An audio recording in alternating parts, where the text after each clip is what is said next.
All India radio के विदेश प्रसारण प्रभाग की हिंदी सेवा का ये है सोशल मीडिया कार्यक्रम। स्वीकार कीजिए नीलम मलकानिया का प्यार भरा नमस्कार। स्वागत आप सभी का। हमेशा की तरह इस एपिसोड में भी हम आपके लिए लेकर आए हैं कुछ संदेश, कुछ जानकारियां। बने रहिएगा हमारे साथ।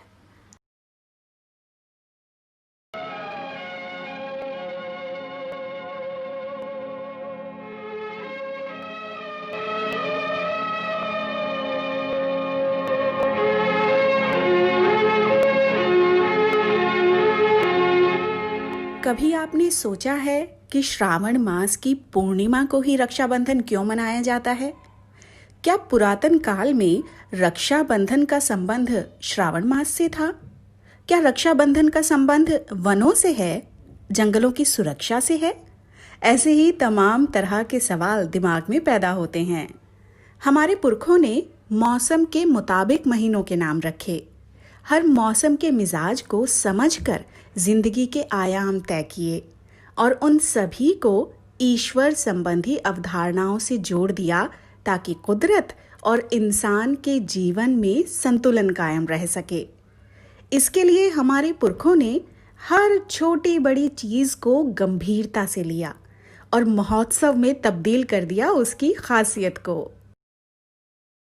सावन मास जंगलों की देखरेख में गुजारा हमारे बड़े बुजुर्गों ने। पेड़ पौधे प्यार, दुलार और गीत संगीत की भाषा को समझते हैं। ये बात ऋषि मुनियों ने समाज को बताई। यही वजह है कि सावन मास में हरियाली तीज महोत्सव में महिलाओं ने सक्रिय भागीदारी निभाई। हाथों में मेहंदी, माथे पर बिंदी और श्रृंगार, यानी कुदरत के साथ, कुदरती श्रृंगार के साथ पेड़ों पर झूला डालकर प्रकृति के साथ प्रकृति के बीच हर्षोल्लास। ये सारी दुनिया में सिर्फ हिंदुस्तान में ही होता है।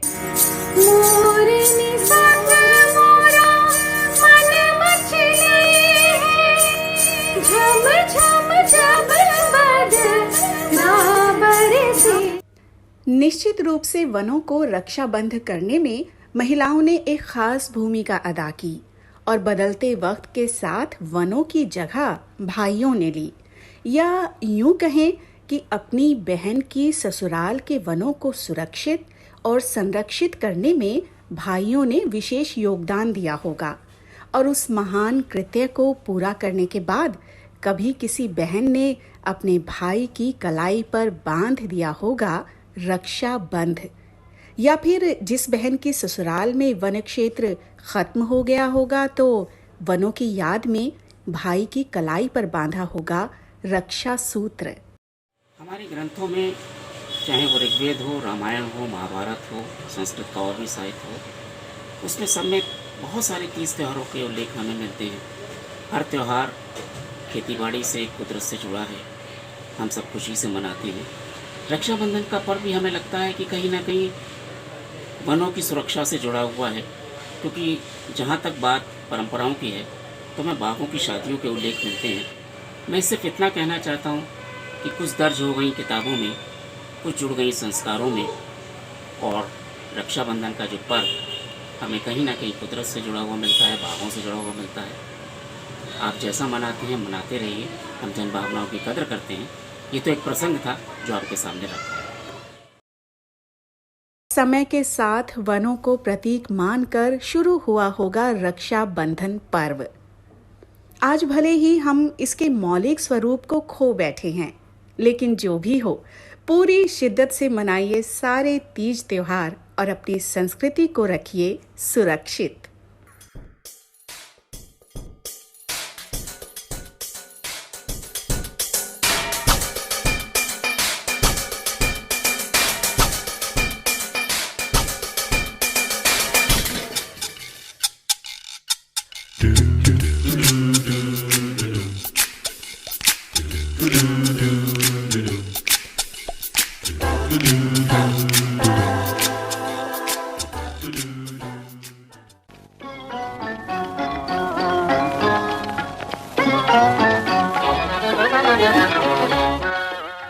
कश्मीर का नाम लेते ही खूबसूरती की तस्वीर सामने आ जाती है। चाहे वो हरी भरी वादियां हों, बर्फ हो, पहाड़ हों, झील हों, चीड़ चिनार के दरख्त हों, शिकारे हों या वहाँ के लोग, ये सारी चीज़ें सचमुच वहाँ एक जन्नत का नज़ारा पेश करती हैं। अगर हम वहाँ की दस्तकारी के बारे में बातें करें तो सब कुछ बहुत ही बेमिसाल, दिलकश और अपने अंदाज में नायाब लगते हैं। चाहे कुदरती हों या इंसानी, सब कुछ अपनी बाहों में समेट लेने को जी चाहता है। लगता है सचमुच कोई अप्सरा बर्फ की सफ़ेद चादर ओढ़कर हमें, इन्हें, उन्हें और सबको अपने आगोश में समेट लेने को बस इंतजार कर रही है। सच ही तो कहा है, अगर साहिर की जुबान चुराकर हम कुछ यूं बयां करें कि चंद कलियां निशात की चुनकर, चंद कलियां निशात की चुनकर, मुद्दतों मैं बेआस रखता हूं, तुमसे मिलना खुशी की बात सही, तुमसे मिलकर उदास रहता हूं।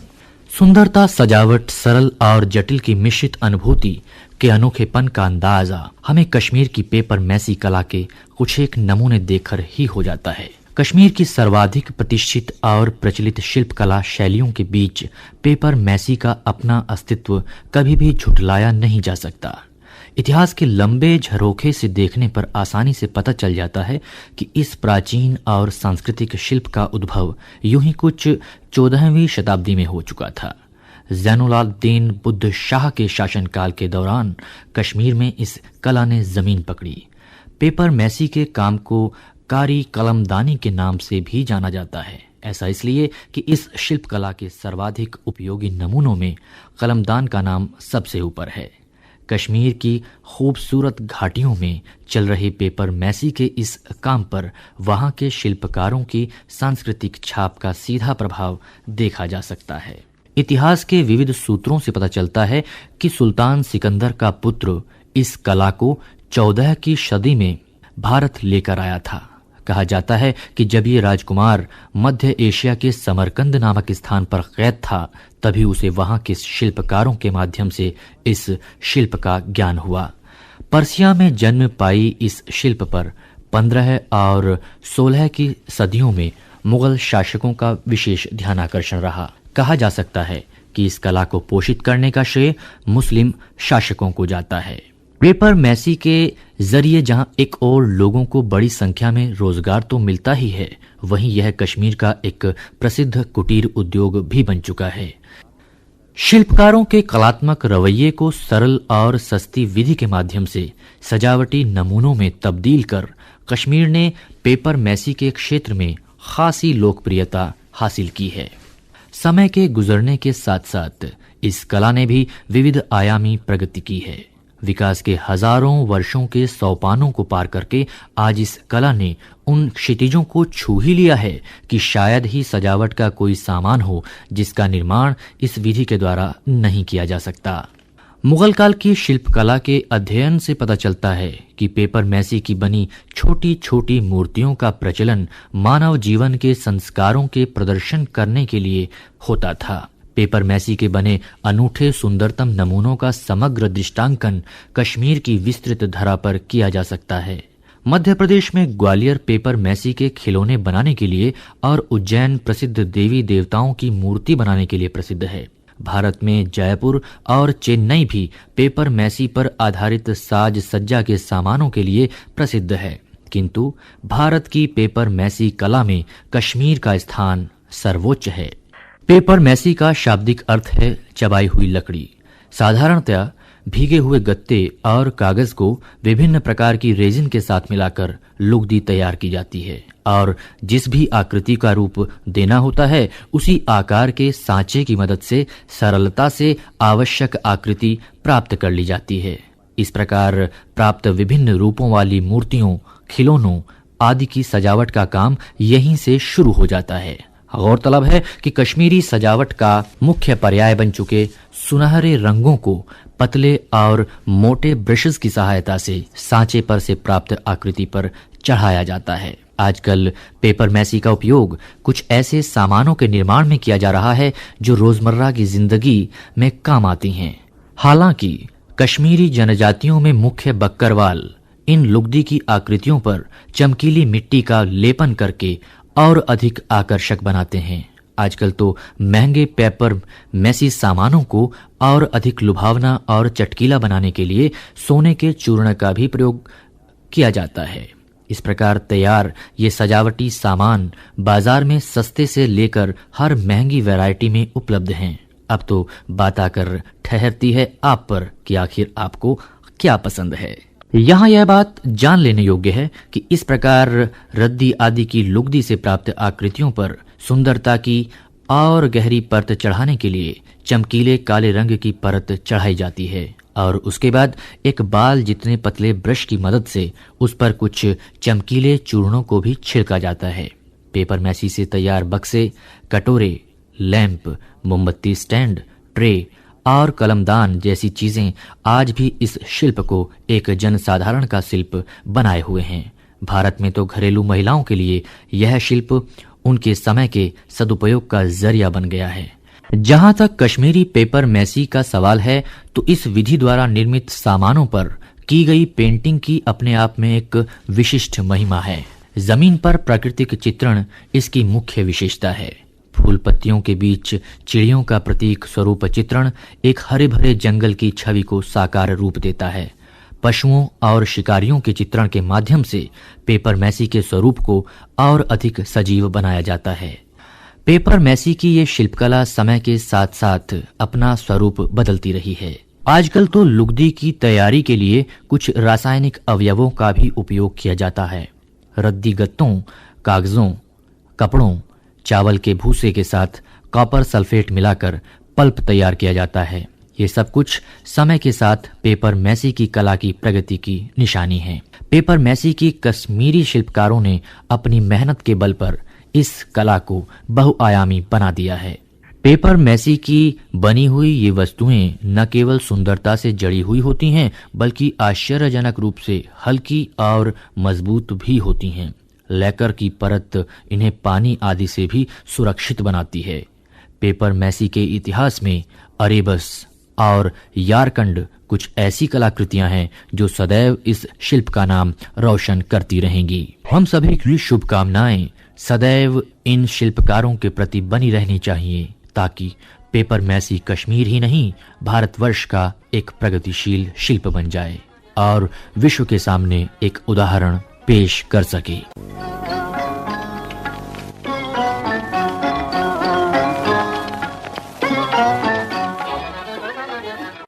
ऑल इंडिया रेडियो की ये हिंदी सेवा है। अब आप मुनीश शर्मा से समाचार सुनिए। प्रधानमंत्री नरेंद्र मोदी ने सरकार की स्मार्ट इंडिया पहल के तहत देश के विभिन्न इंजीनियरिंग महाविद्यालयों के छात्रों के साथ एक वीडियो कॉन्फ्रेंस की। इसे स्मार्ट इंडिया हैकाथन का नाम दिया गया है। प्रधानमंत्री नरेंद्र मोदी ने कहा है कि नवोन्मेष तथा कृत्रिम इंटेलिजेंस के समुचित उपयोग के जरिए ग्रामीण भारत को कई तरह से बदला जा सकता है। कृत्रिम अथवा आर्टिफिशियल इंटेलिजेंस में मानवता का समावेश किंतु अत्यावश्यक है। श्री मोदी ने कहा कि वो छात्रों से सदैव कुछ नया सीखना चाहते हैं। उन्होंने कहा कि महामारी के समय ग्रामीण अस्पतालों का विश्व स्तरीय अस्पतालों से जुड़ना परमावश्यक है और ऐसा करके ग्रामीण इलाकों में कोविड-19 से प्रभावित लोगों की मदद की जा रही है। प्रधानमंत्री ने जोर देकर कहा कि सरकार देश के प्रत्येक गांव में स्वास्थ्य सुविधा पहुंचाने के लिए कृत संकल्प है। प्रधानमंत्री ने नवोन्मेष पर बल दिया और कहा कि इसके माध्यम से विश्व की अनेक समस्याओं का समाधान संभव है। उन्होंने राष्ट्रीय शिक्षा नीति 2020 को लेकर व्यक्त की जा रही चिंताओं का भी निराकरण किया। प्रधानमंत्री किसान सम्मान योजना के लाभार्थियों के लिए 2000 रुपए की दूसरी किस्त इस माह उनके बैंक खातों में डाली जाएगी। इससे पहले 12 करोड़ किसानों के बैंक खातों में अप्रैल माह में पहली किस्त डाली गई थी। देश में कोरोना वायरस से स्वस्थ हुए लोगों की संख्या 11 लाख से ऊपर। अभी तक 11,45,629 लोग इस संक्रमण से मुक्त हुए हैं। पिछले 24 घंटों में 51,255 लोग संक्रमण से मुक्त। अभी तक 65.44% की दर से लोग संक्रमण से मुक्त हुए हैं। पिछले 24 घंटे के दौरान कोविड संक्रमण की जांच के लिए 4,63,172 परीक्षण किए गए। जुलाई 2020 में जीएसटी कोविड पूर्व समय की औसत का 95% जमा हुआ है। पिछले माह 87,422 करोड़ रुपए जीएसटी यानी वस्तु एवं सेवा कर जमा हुआ था। भारत और चीन के बीच 5वीं कोर कमांडर स्तर की बातचीत लद्दाख के मोल्दो गांव में जारी है। और इसके साथ ही ये समाचार बुलेटिन समाप्त हुआ। दोस्तों, ये समाचार हमें विदेश प्रसारण प्रभाग के वार्ता एकांश से प्राप्त हुए। जुड़े रहिए हमारे साथ। नमस्कार।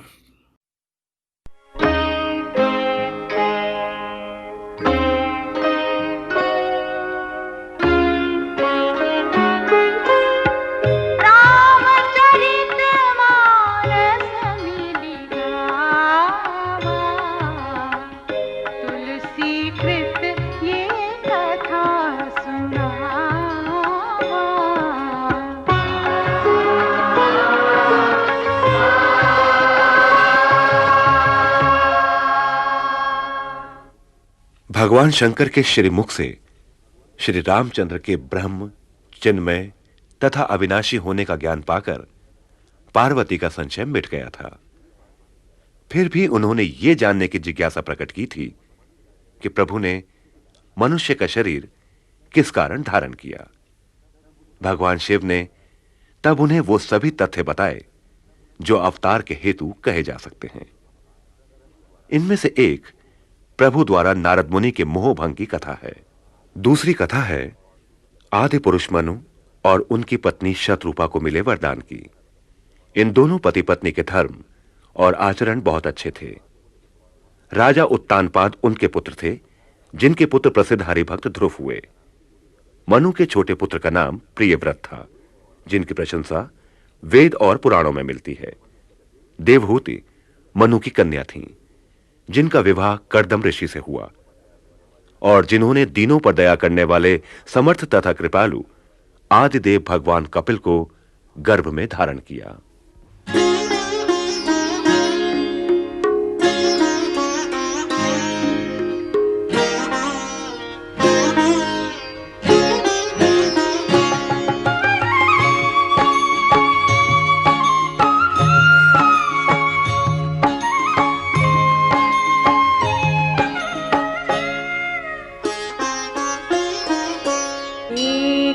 कलप एहि हेतु प्रभु लीन्ह मनुज अवतार।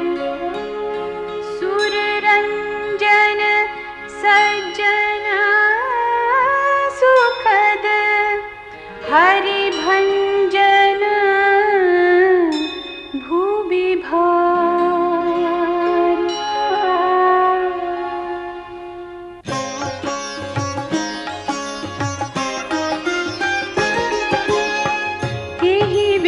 जन्म करम हरि के रे सुंदर सुखद विचित्र घनेरे। कलप कलप प्रति प्रभु अवतरहि चारु चरित नाना विधि करहि। तब तब कथा मुनि सन गाई परम प्रबंध बनाई। विविध प्रसंग अनूप बखाने करहि न सुनिया चरजु सयाने। हरि अनंत हरि कथानंता कहहि सुनहि बहुविधि सब संता। रामचंद्र के चरित सुहाए कलप कोटि लगी जाहि न गाए।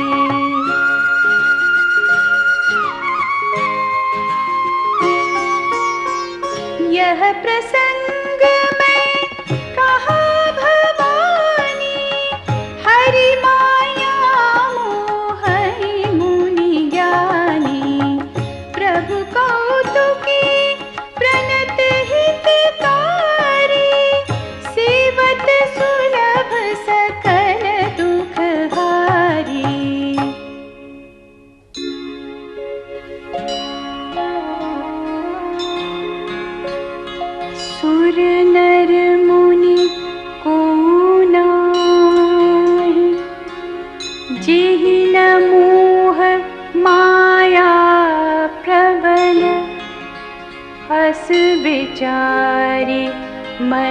माही भजिय महामायापतिः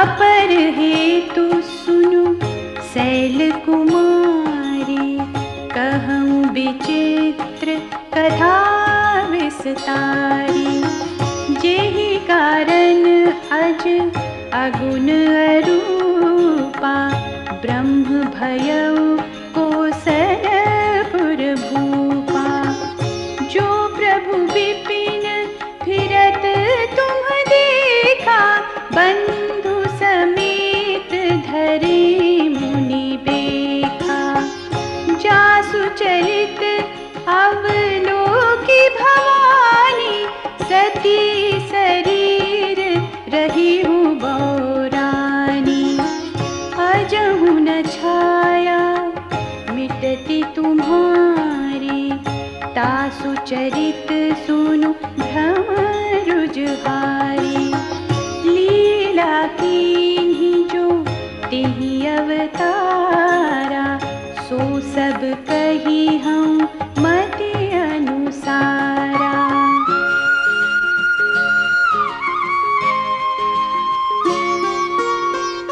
भरद्वाज सुनी शंकर बानी सकुचि सप्रेम उमा मुसुकानी लगे बहुरी बरनय वृष केतु सो अवतार भयउ जेहि हेतु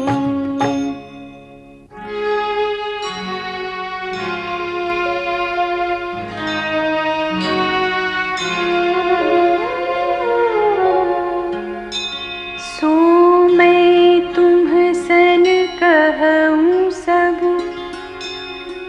सुनु मुनीस मन लाई राम कथा कलिमल हरनि मंगल करनि सुहाई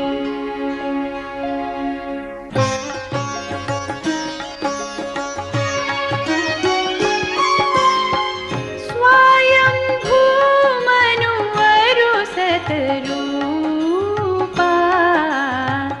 जिन्हते भय नर सृष्टि अनुपा दंपति धर्म आचरण नीका अजहु गाव श्रुति जिन कैलिका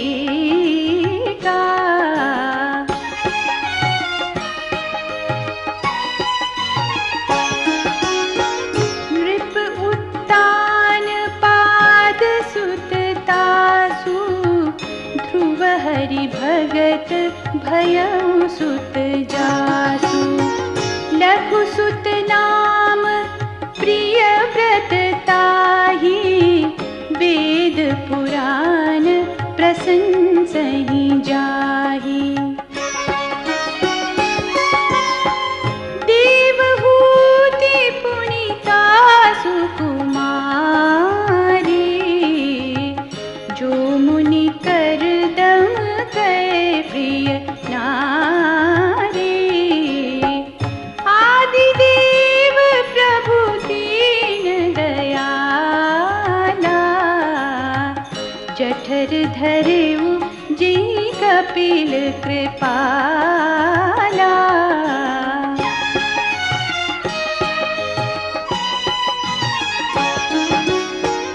सांख्य शास्त्र जिन्ह प्रगट बखाना तत्व विचार निपुण भगवाना तेहि मनुराज कीन बहु काला प्रभु आयसु सब विधि प्रतिपाला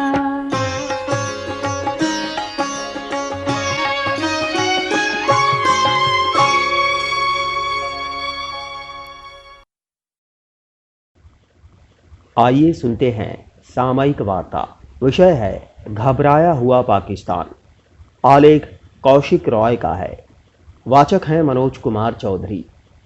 5 राफेल लड़ाकू विमानों की पहली खेप जैसे ही भारत पहुंची, वैसे ही पाकिस्तान के आधिकारिक तंत्र ने इस मुद्दे पर झूठी चेतावनी देनी शुरू कर दी। पाकिस्तान के विदेश कार्यालय ने असंगत हथियारों को जमा करने से भारत को रोकने के लिए वैश्विक समुदाय से अनुरोध किया है, क्योंकि इससे दक्षिण एशिया में हथियारों की स्पर्धा शुरू हो सकती है। इस प्रकार की कल्पना अतर्कसंगत और हास्यास्पद है। भारत को राफेल मिल जाने से पाकिस्तान परेशान है। भारतीय वायुसेना में 36 राफेल शामिल किए जाएंगे। 4++ पीढ़ी के परमाणु सक्षम राफेल विमान की प्राप्ति ने भारत के निकटतम पड़ोस के कई देशों को हतोत्साहित कर दिया है। भारत द्वारा हथियारों के निर्माण करने संबंधी पाकिस्तान का आरोप सही नहीं है, बल्कि इससे इस्लामाबाद की अपरिपक्वता का पता चलता है। भारत अपने सशस्त्र बलों का आधुनिकीकरण कर रहा है।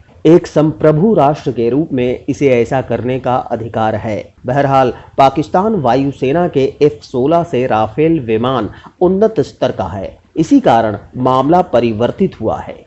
राफेल अत्याधुनिक लड़ाकू विमान है जो विशाल तकनीकी विशेषताओं से सुसज्जित है। पाकिस्तान को जो F-16 विमान अमेरिका से मिले हैं, उनकी डिजाइन पुरानी है। पहले के मॉडल के F-16 विमान AIM-120AB उन्नत मध्यम दूरी की हवा से हवा में मार करने वाली मिसाइल AMRAAM से लैस थे। इस मिसाइल की मारक क्षमता 75 किलोमीटर है, लेकिन 2010 में पाकिस्तान ने 100 किलोमीटर की रेंज के साथ AIM-120C5 की एक खेप को प्राप्त किया। बहरहाल 4++ पीढ़ी के राफेल विमान नजर न आने वाली और हवा से हवा में मार करने वाली घातक मिसाइल BVRAAM मीटियोर से लैस है।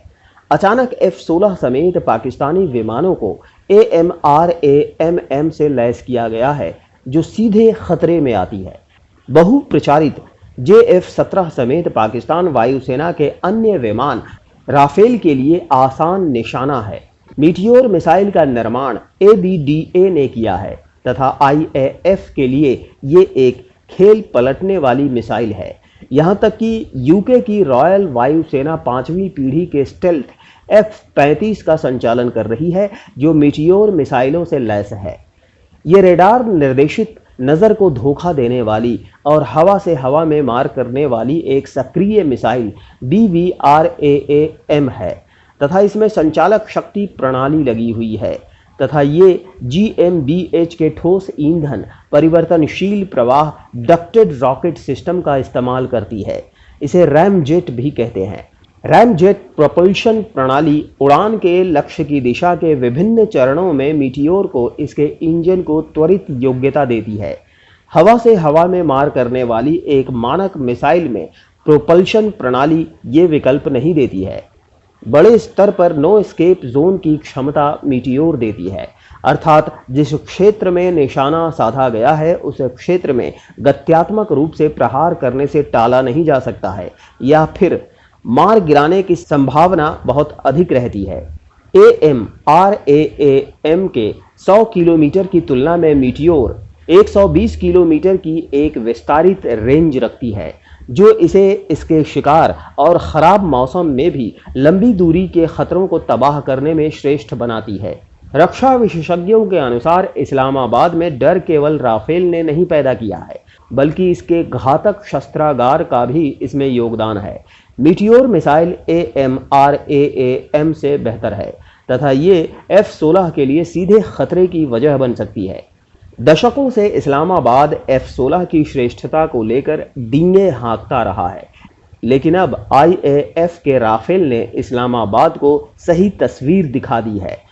भारत एक जिम्मेदार वैश्विक शक्ति होने के कारण इसने कभी भी अपनी सैन्य शक्ति का घमंड नहीं किया है, लेकिन वर्तमान समय में बचाव विशेष आवश्यकता है। भारत का रक्षा व्यय 2020-21 के GDP का केवल 1.5% है, जबकि पाकिस्तान ने 2018-19 में अपने GDP का 4% सिर्फ रक्षा पर व्यय किया है।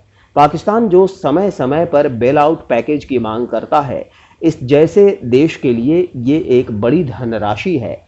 भारत अपने जीडीपी का लगभग 7% सामाजिक क्षेत्र पर व्यय करता है और पाकिस्तान महत्वपूर्ण सामाजिक क्षेत्र पर केवल 3% के आसपास ही व्यय करता है। कोविड-19 महामारी के दौरान भारत ने अपने जीडीपी के 10% यानी 20 लाख करोड़ रुपए के राहत पैकेज की घोषणा की, लेकिन देश के विशेषज्ञों और आम लोगों ने पाकिस्तान के कोविड-19 के राहत पैकेज को पूरी तरह से अपर्याप्त बताया है। इसी दौरान भारत को सदा उपदेश देने वाले पाकिस्तान के प्रधानमंत्री इमरान खान फिर से राजनीति करने पर उतर आए हैं। वे पाक अधिकृत कश्मीर पीओके के लोगों के साथ एकता का दिखावा करने के लिए मुजफ्फराबाद जाने की योजना बना रहे हैं। आतंकी समूहों का पालन पोषण करने वाली आईएसआई विशेष रूप से भारत पर निशाना साधते हुए इसके लिए विस्तृत यात्रा कार्यक्रम बना रही है। श्री खान अवैध पीओके की असेंबली को प्रयोगात्मक रूप से संबोधित करेंगे। खबर है कि पाकिस्तान सरकार पीओके के विदेशी पत्रकारों के लिए एक फील्ड ट्रिप का संचालन भी करेगी। बहरहाल आईएसआई का आतंकी प्रशिक्षण शिविर हमेशा की तरह आबाद रहेंगे। कार्यक्रम आपको कैसा लगा हमें जरूर बताइएगा esth.radiomail@gmail.com पर। अपना ध्यान रखिए, अपने परिवार का ध्यान रखिए। अगले अंक में हम फिर हाजिर होंगे। अब मुझे यानी नीलम मलकानिया को दीजिए इजाजत। नमस्कार।